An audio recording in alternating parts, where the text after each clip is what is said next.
let's get into it.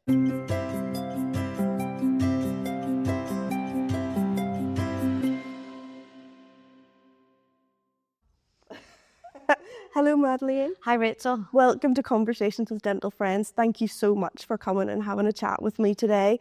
Madelaine and I have worked with each other, it feels like 100 years ago.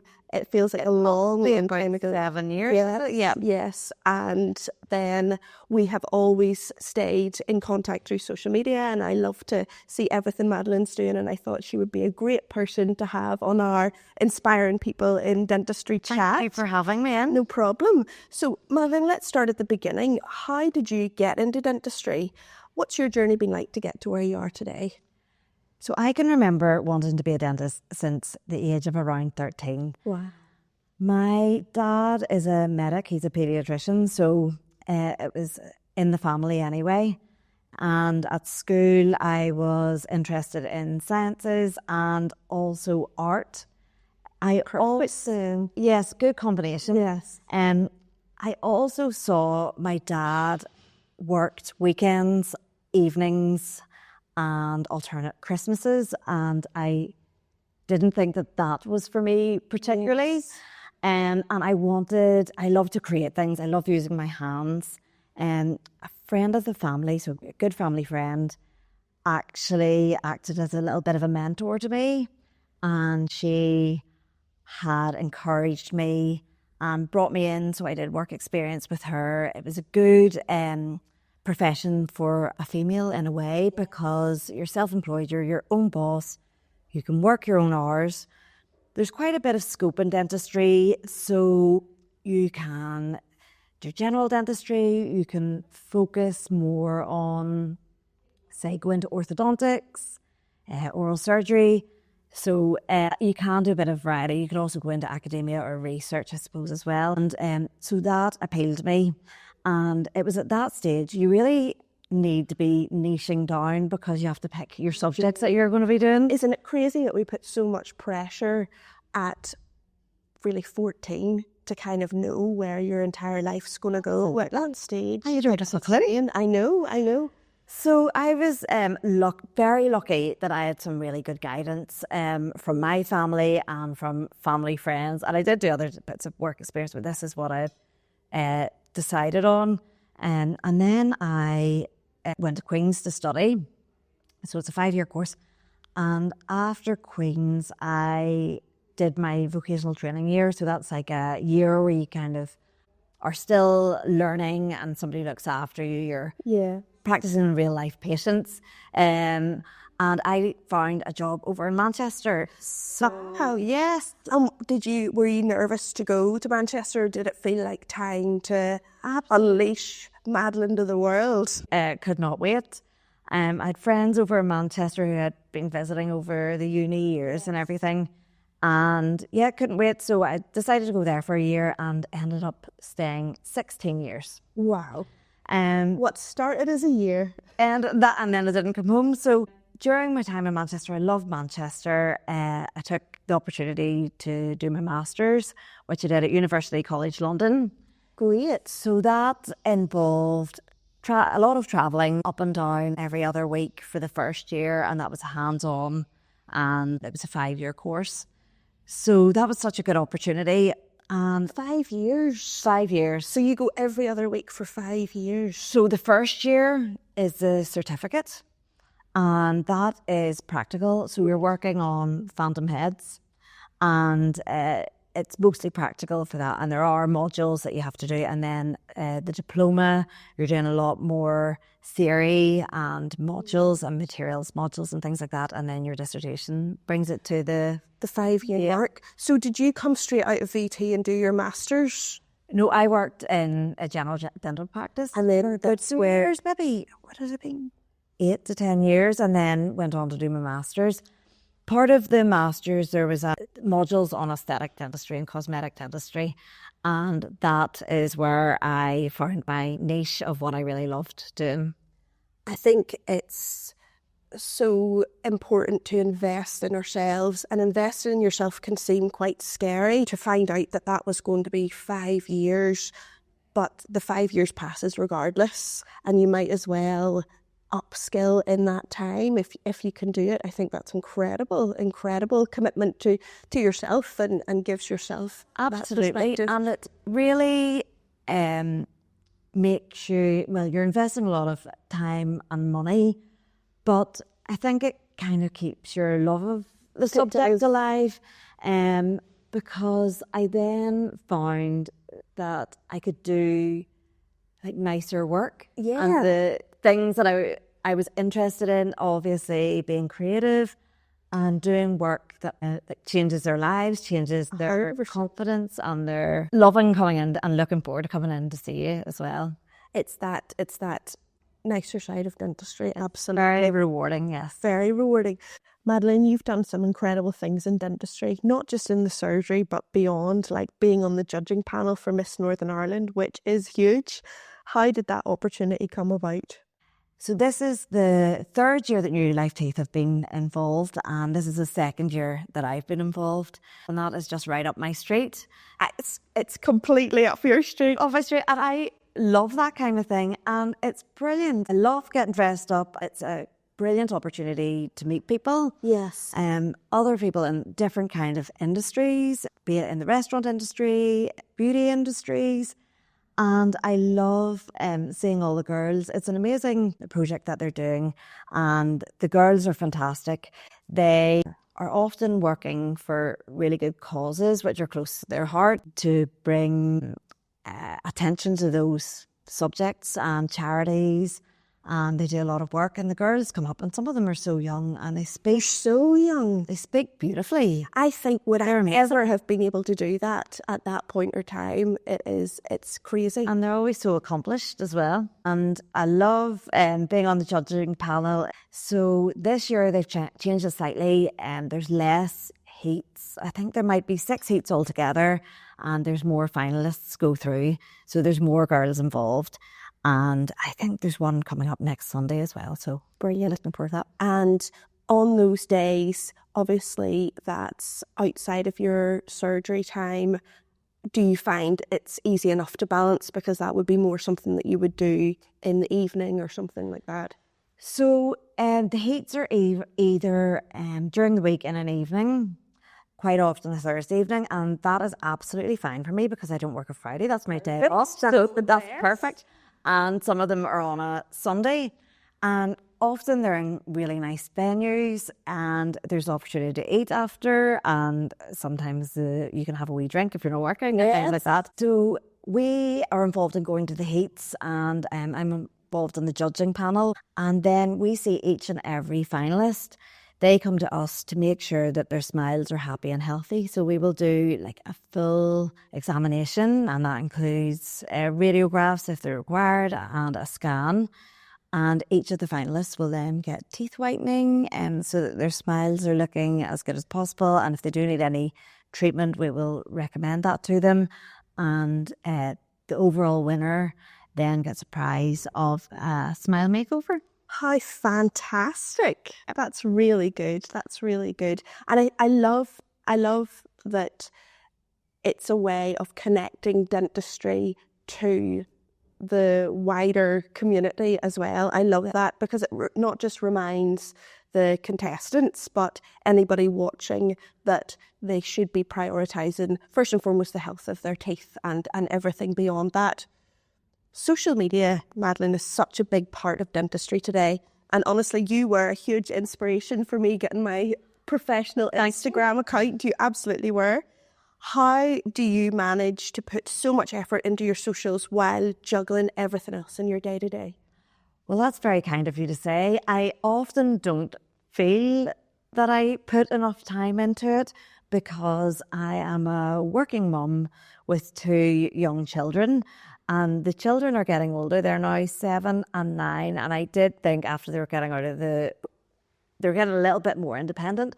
But honestly, your requirements from them just change and evolve into a different way. So then there's the after schools activities, there's the homework. So in theory, what I try and do is create some content on my day off, which is a Friday. Maybe like if I have any filming to do that on the Friday, and then in theory take an evening when things are quiet and maybe do a little bit of editing then, but it is a juggle. And I always kind of feel that I'm a little bit behind on it, where I would like to batch content create. Yes. And have it all set That is my dream. It's not all, I don't know whether it's my personality, but I'm kind of always just going by the day. I remember in lockdown, because we didn't really have much else to do, I was creating content and I kind of tried to make that my job, but I tried to just do it on one day because most of the time I was sitting around in my joggers, and I remember trying to batch everything and changing my hair and putting some lipstick on and doing those kind of things. And then it's the editing, as you were saying. Do you ever feel pressure to show up on social media, or do you enjoy social media? A little bit of both. I do sometimes think, oh no, it's been a few days and I haven't put anything up, and I need to get going. But I do really love it. At the minute, I feel as if I've got so many ideas. Bubbling with possibilities.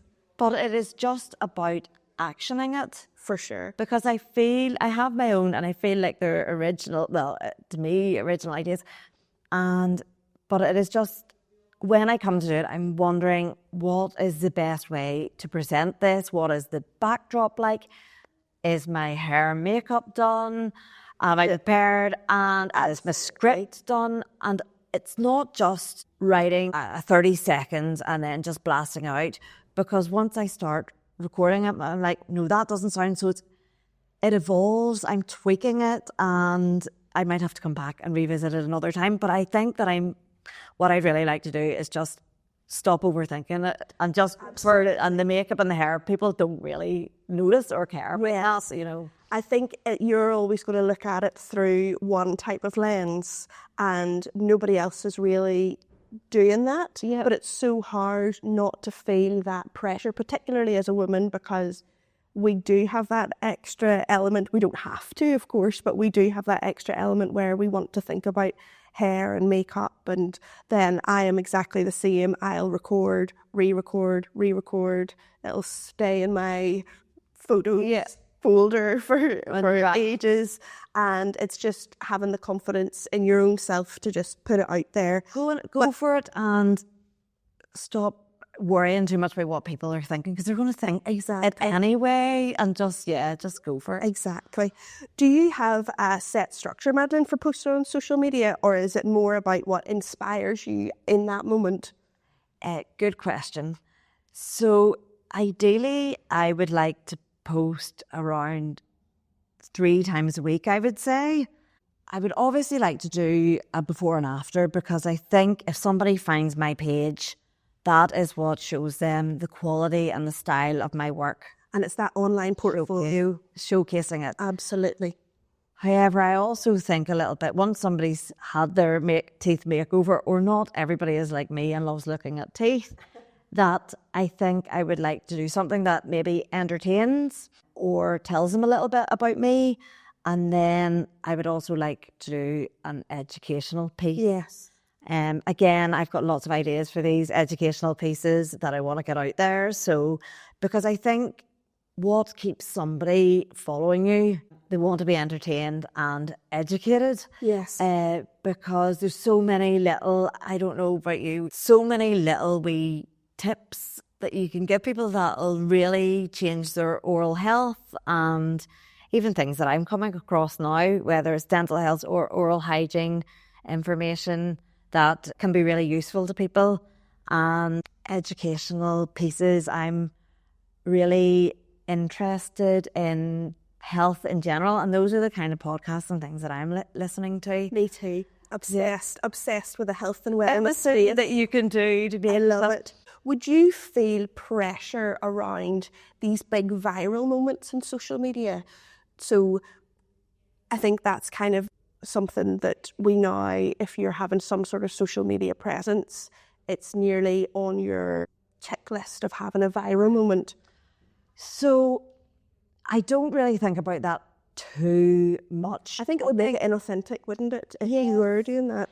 A few years ago, going back, where maybe was it a bit more common to be able to go viral whenever reels came out? Yes. So was that 2022?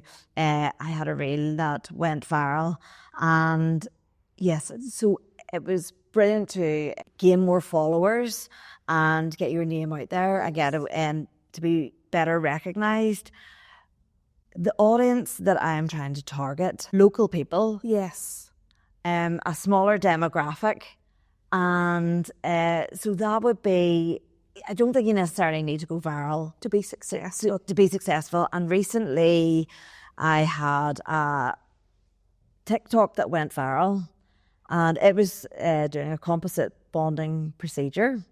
And I just noticed that the views had increased from the usual 1,000 to 30,000 to 60,000. Oh my goodness. And as of this week, it's gone up to 4 million views. Oh my goodness. So that has been quite crazy. That's incredible. But again, it's good to get your message out there. But TikTok is a broader audience. So the comments that I'm receiving on TikTok are from all over the world, from America, from everywhere. So I don't necessarily think it's essential. Yes, because you're not going to see that person necessarily in your surgery where it's going to be impactful to your business. Exactly. But it definitely gives you a little bit of juju. Yes. Zazazi. That's what I'm thinking of. Absolutely. Carrie Bradshaw, Zazazi. There's so much content out there. What's your favourite platform and where do you find you get the most engagement, or does that differ across platforms? So I find it hard to juggle them all. I think that's the hardest thing about it is, do you show up on just one, or do you try and find a way to show up everywhere? Exactly. And I think that they're all very different. And I think you have to create your content slightly differently for each. Some of my reels, what I'll do is I'll post to Instagram and to TikTok, but I'll edit them in the separate apps because each app likes you to do that. So I'll use their font, and obviously you always use you don't put on your own audio. You would use the ones that are going to be in algorithm. Yes. So I think they have different audiences and different styles. So if I'm investing my time in one, I think the other gets a little bit neglected. Yeah. And also I try and keep Facebook as well. And I think that is actually a demographic which I would like to be hitting as well. Mm-hmm. But I'm not as familiar with Facebook. I agree. And whenever I started, I nearly discredited Facebook because I was like, I'm going to go on Instagram because Instagram is the place and this is what's going to happen. And Instagram is always my preference. But where I was getting a lot of interaction whenever I kind of launched a Homegirl Hygienist on Facebook was through Facebook. And I've never really pursued that avenue, which is crazy to me now talking about it. But I think it's hard to be everywhere. Yes, there's different audiences for each, and each have a different function almost. For sure. And it was just a video that I put up on TikTok, and I put it up at the same time on Instagram. It just did average normal on Instagram. It just took off on TikTok, and you can't. And I try and reproduce them, and it never happens the second time again. It's a lightning moment. Yeah, so I need to kind of set aside a little bit of time and try and look after each and every one. But I think Instagram is probably where I would get most of my business and clients from. So that needs to kind of be my priority. But I think TikTok is going to be from the educational pieces that I really want to do. I think TikTok lends itself really well to that.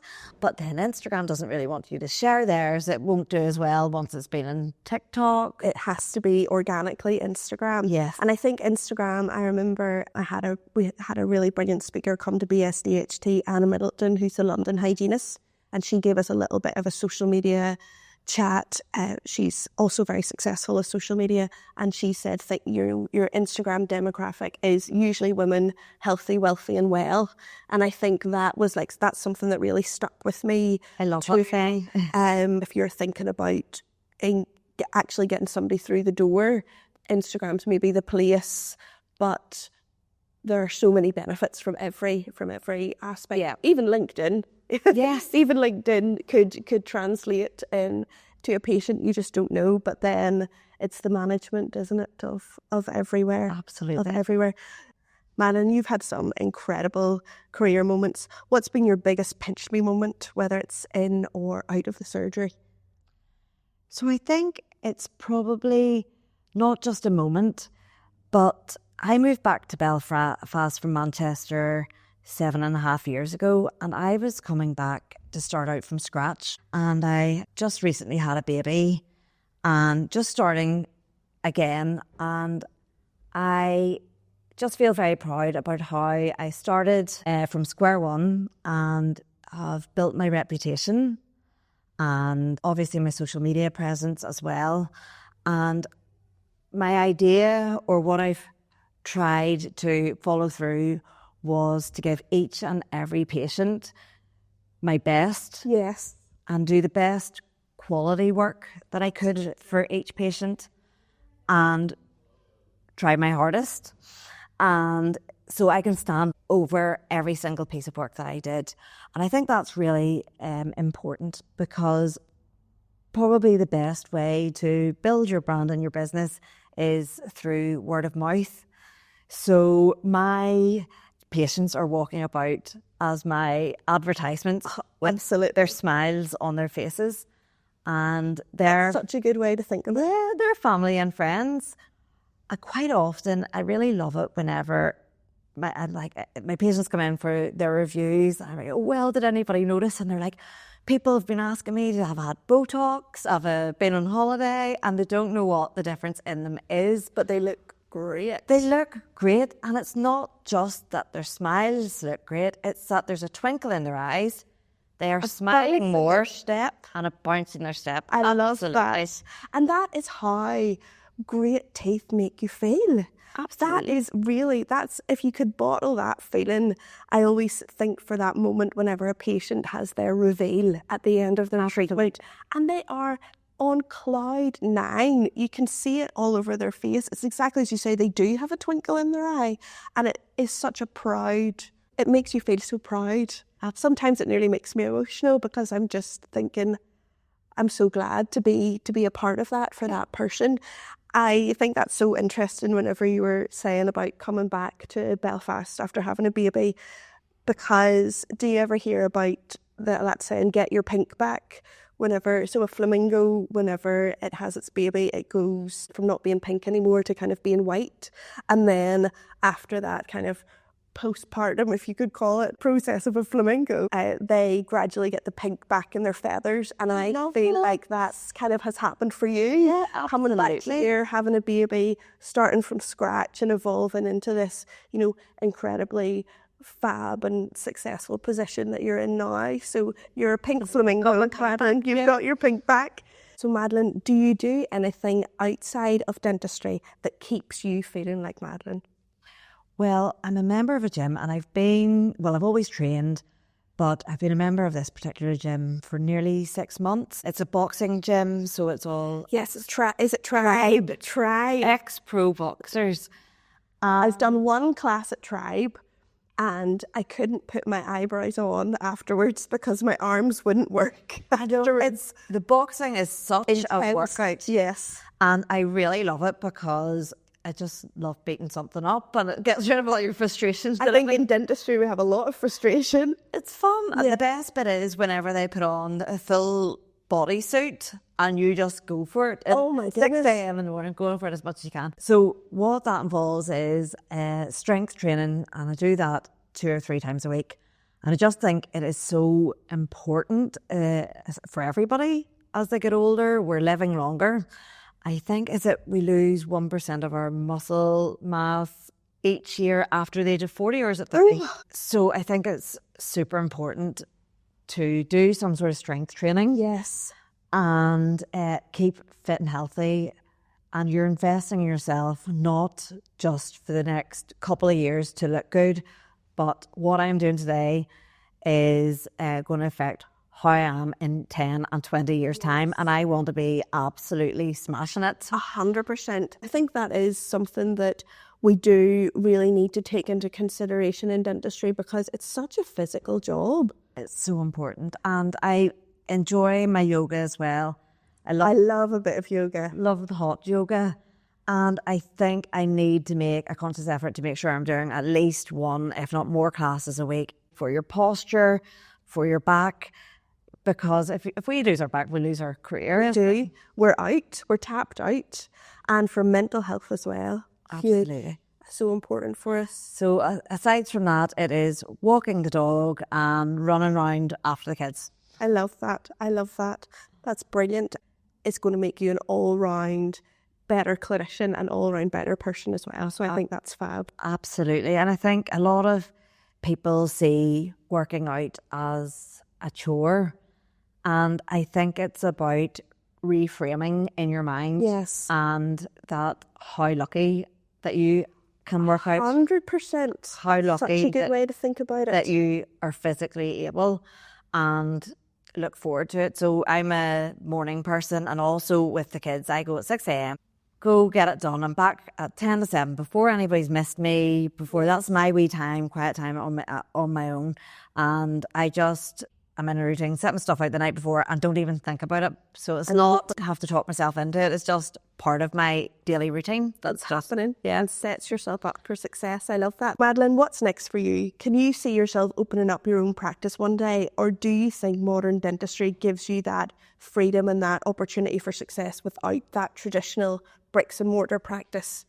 Well, I would never say never. I work as an associate dentist. Yes. So that means that I am provided with the staff that I might need, materials, and... Absolutely. The staff is such a huge thing, isn't it? Absolutely. And I feel that my life at the minute with 2 relatively young children, that gives me the best work-life balance at this time. 100%. I think that opening a practice would be all-consuming, and I think I'm flat out at the minute. Never mind if I had less time and I had to run a business at the same time.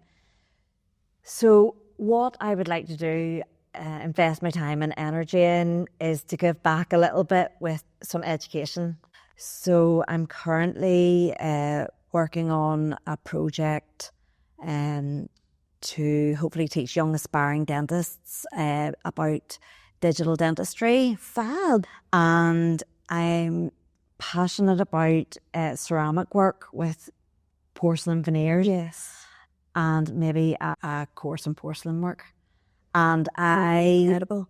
I kind of at the minute do a combination of analog, so traditional, using the layered technique veneers for certain cases, and I also use the digital for certain cases. Yes. And there's no getting away from digital. You've got to lean into it. You have to lean into it. And last year I was lucky enough to chat to some final year students from Queen's, and I was chatting to them a little bit about building a brand and social media, and we were chatting away to them, and they actually hadn't even seen a digital scanner.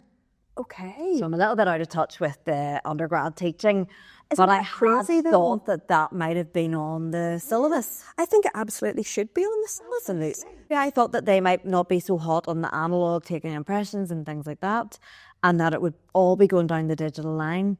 Because you can do so much with a digital scanner now. It's more enjoyable for the patient, of course, and so much better to have your first exposure to it with somebody who already knows how to use it. Yeah. Because you could go into practice with a digital scanner, have a really negative experience with it and never use it. Whereas all that it would take to bridge that gap would be just have even an afternoon. Absolutely. In undergrad. So that is one idea I've had. And yes, I'm working towards starting some study clubs and maybe a course hands-on, smile design. So that is the route that I think that I'd like to go down at the minute. I think there is always that little desire to give back at a certain point of your career because you're looking for something that you didn't have and would have loved to have. And I think that creates really great educational spaces for young dentists and maybe young therapists as well. And that would be great for them to have that exposure too. So I think that's so exciting. Really, really great. Really great. And I am thrilled to see what that next chapter brings for you. Madelaine, thank you so much for being part of this podcast today. It's been such an inspiring chat for me. I know that everybody is going to also find it as inspiring, and we can't wait to see what you do next. Thanks so much for having me. It's You're been an absolute pleasure. You're welcome. My pleasure.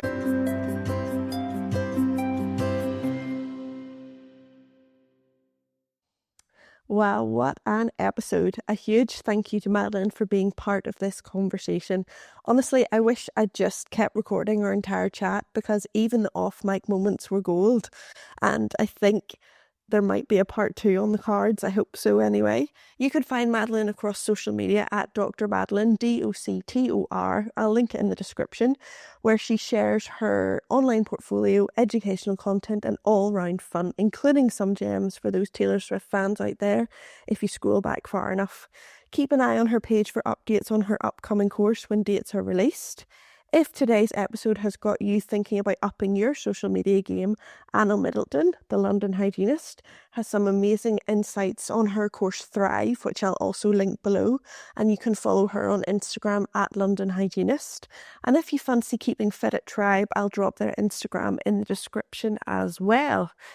If you loved this episode, please like, share, comment, rate and review. It seriously helps more dental professionals find the podcast and be part of these conversations.